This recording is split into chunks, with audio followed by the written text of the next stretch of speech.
तक पहुंचा रहे हैं, वापस उनसे आगे जानकारी लेंगे जब सुप्रीम कोर्ट में सुनवाई शुरू होगी। लेकिन इस मामले में लगातार एक के बाद एक खुलासे हो रहे हैं और खुद डिप्टी सुपरिटेंडेंट अख्तर अली ने इस मामले में आरजीके के पूर्व प्रिंसिपल संदीप घोष को लेकर अहम बातें कही हैं। वो और क्या कह रहे हैं संदीप घोष को लेकर, क्योंकि उनकी बातें बहुत मायने रखती हैं। वो अंदर की महत्वपूर्ण बातें बता रहे हैं, सुनिए क्या कहना है उनका। सबसे पहले तो संदीप घोष के बारे में जानना चाहेंगे, क्योंकि आपसे बेहतर कोई बता सकता कि कैसा व्यक्तित्व था, कैसा वो इंसान था। वो बहुत गंदे इंसान थे, करप्टेड इंसान थे। स्टूडेंट लोगों के साथ बदसलूकी करना, जानबूझ को उनको फेल करवाना, प्लस इन्होंने अपने स्टूडेंट लोगों का एक ग्रुप पाल रखा था जिसके थ्रू फर्स्ट ईयर के स्टूडेंट लोग को टॉर्चर करते थे और इन लोगों को गेस्ट हाउस में बैठा के शराब वगैरह पिलाते थे। इन लोगों से पैसा कलेक्ट करवाते थे, स्टूडेंट को फेल कराना, फेल करा के पैसे लेना। इसके अलावा और भी बहुत सारे गंभीर आरोप उनके अगेंस्ट में थे जिनका पर्दा मैंने फाश किया था। सबसे पहले मैंने बायोमेडिकल वेस्ट का, जो बायोमेडिकल वेस्ट होता है ये हमारे हॉस्पिटल में जैसे saline bottle, syringe, disposable syringe या रबर हैंड ग्लव्स, इस तरीके की जो चीज़ होते थे, उनका सिस्टम जो है वो है कि उसको पहले डिसइंफेक्ट किया जाता है, फिर इसको एक एजेंसी के थ्रू डिस्पोज ऑफ किया जाता है। मगर ये संदीप घोष का एक सिक्योरिटी, एडिशनल सिक्योरिटी था अफसर खान, वो उन चीज़ों को एवरी अल्टरनेट डे लगभग 500 से 600 केजी निकलता था, वो उन लोगों को बेचते थे। और ख़रीदने वाले जो बांग्लादेशी 2 सिटीजन थे, पांचू और रवि, तो इसका पूरा मैंने पर्दाफाश किया था। मैंने कमेटी को इंक्वायरी रिपोर्ट भी दिया था, रिपोर्ट में मैंने इन लोगों का नाम भी मेंशन किया था। मगर अफसोस की बात यह है कि मैंने जिस दिन रिपोर्ट अपना सबमिट किया 20 मार्च को, उसी दिन मेरा तबादला हो गया। फिर दूसरे दिन और भी कमेटी में 2 लोग थे, हम लोग टोटल 3 लोग थे, 2 डॉक्टर और भी थे प्रोफेसर लेवल के, उन लोगों को भी ट्रांसफ़र कर दिया गया और एमएसबीपी वाइस प्रिंसिपल एक ऑर्डर इशू किया और इस रिपोर्ट को पूरा वो चाप दिया और कमेटी को डिसॉल्व कर दिया। इसके अलावा जैसे बॉडी, डेड बॉडी, तो उनके अगेंस्ट में ये भी गंभीर आरोप लगे थे। 5 डेड बॉडी को उन्होंने बगैर रिलेटिव को पूछे हुए फॉरेंसिक मेडिसिन के एचओडी को, वो पीएम का बॉडी था, उनका शेड्यूल पोस्टमार्टम होना था, उस बॉडी को वो वर्कशॉप में दे दिए थे। और वो डेड बॉडी का जो लावारिस लाश होता था उसके भी तस्करी करते थे कि वो किसी प्राइवेट हॉस्पिटल को, मेडिकल कॉलेज वगैरह को बेच देते थे। कहाँ बेचते थे ये नहीं पता, लेकिन होता था। जब कंप्लेन हुआ उनके अगेंस्ट में बॉडी को लेके, तो ह्यूमन राइट कमीशन में कंप्लेन हुआ, हाई कोर्ट में कंप्लेन हुआ, पुलिस के पास कंप्लेन हुआ, फॉरेंसिक मेडिसिन के जो एचओडी, उन्होंने खुद कंप्लेन किया, रिलेटिव लोगों ने भी कंप्लेन किया। उन्होंने ये भी अपने कंप्लेन में लिखा कि वो बॉडी का शेड्यूल पीएम था। जब बॉडी पीएम के लिए आया तो बॉडी पहले से जो था कटा छटा था। तो ये जो है ये रूल्स के खिलाफ है, इसमें उनको जेल होना चाहिए। बहुत सारे ऐसे, जैसे टेंडर में कमीशन लेना, 20% कमीशन लेना, गवर्नमेंट मनी का मिस एप्रोप्रिएशन करना। अब जैसे जो चीज़ का 10 रुपये दाम था उस चीज़ को 50 रुपये में खरीदते थे। उनके कुछ 2 वेंडर थे, सुमन हाजरा और विप्लव सिंगो, उन्हीं की टोटल 12 कंपनियां थी, वही कंपनियां बिजनेस करती थी। और जो कैट आइटम होता है हमारे यहाँ, कैटलॉग आइटम, उसको वो नन कैट करके कोटेशन करा के खरीदते थे और ऊंचे दाम में खरीदते थे और इस तरह गवर्नमेंट का पैसा बर्बाद करते थे। तो मैंने सारे आरोप को पहले भी विजिलेंस कमीशन को दिया था और एंटी करप्शन को दिया था, मगर कोई एक्शन नहीं हुआ था। 2 दिन पहले एक सिट कमेटी विजिलेंस कमीशन के मेरे उस रिपोर्ट के बेसिस पर गवर्नमेंट ने फॉर्म की है।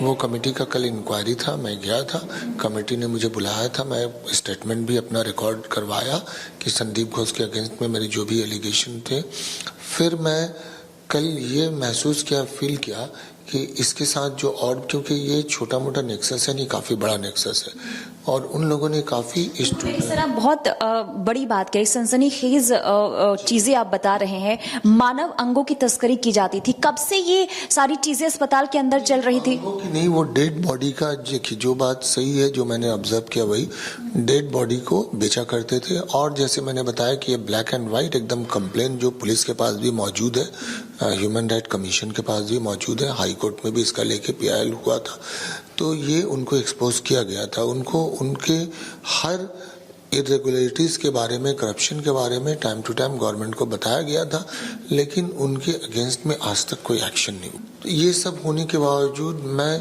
थोड़ी देर के लिए मैं सोचा इस आदमी का कुछ हो नहीं रहा है, मैं तो हार गया, मगर वो मेरे लिए उतना तकलीफदेह नहीं थी जो ये दुर्घटना आरजीकर में हुई। तो मैंने सोचा कि अगर आज भी मैं खामोश रहूँगा तो ये इंसान इतने लोगों का ज़िंदगी बर्बाद कर चुका है, अगर इसके खिलाफ मैं आवाज़ नहीं उठाऊंगा तो वो अपने खिलाफ आवाज़ उठाने वाले का आवाज़ दबा देते थे। बहुत सारे लोगों के साथ वो गलत कर चुके हैं, खास करके छात्र लोगों के साथ।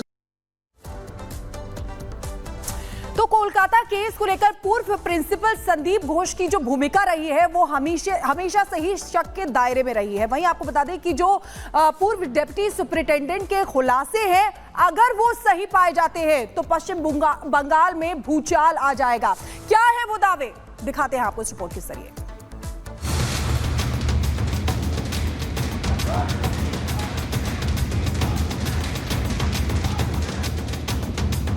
कोलकाता के आरजीकर मेडिकल कॉलेज में लेडी डॉक्टर के साथ हुई दरिंदगी और हत्या के मामले में सीबीआई के रडार पर आए पूर्व प्रिंसिपल संदीप घोष की मुश्किलें बढ़ती ही जा रही है।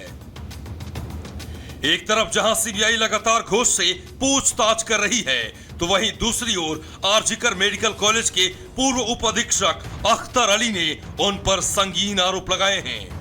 अख्तर अली के लगाए आरोपों के मुताबिक आरजीकर मेडिकल कॉलेज के पूर्व प्रिंसिपल डॉक्टर संदीप घोष न सिर्फ मेडिकल कॉलेज में हुए भ्रष्टाचार में शामिल था, बल्कि उसने मेडिकल कॉलेज में ऐसे कारनामे किए हैं जो ये साबित करने के लिए काफी है कि संदीप घोष किसी शैतान से कम नहीं है।